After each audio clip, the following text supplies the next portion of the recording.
लेकिन रजब भट्ट के वकील के भी बयान सामने आ गए। उसने बोला कि मौला अली अलैहिस्सलाम ने फरमाया कि खामोशी सबसे बड़ी नेमत है।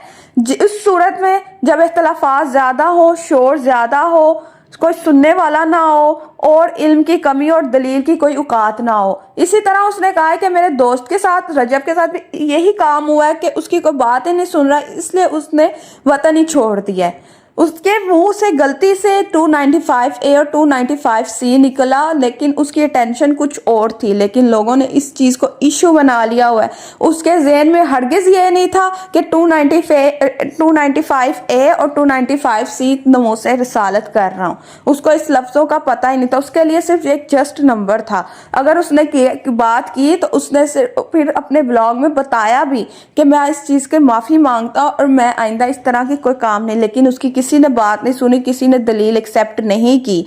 रजब भट्ट ने सिर्फ अपने उस्ताद सिद्धू मूसेवाले से इंस्पायर होकर ये परफ्यूम लॉन्च की थी।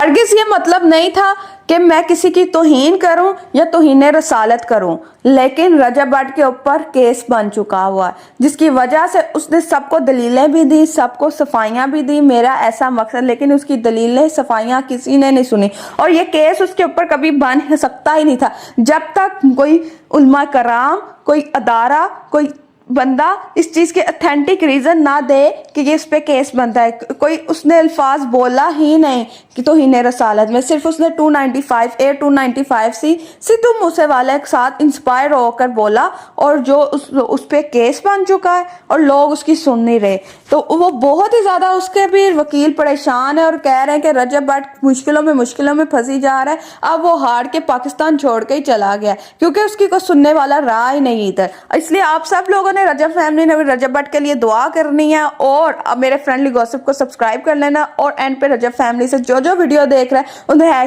#रजब फैमिली लाजमी लिखना है।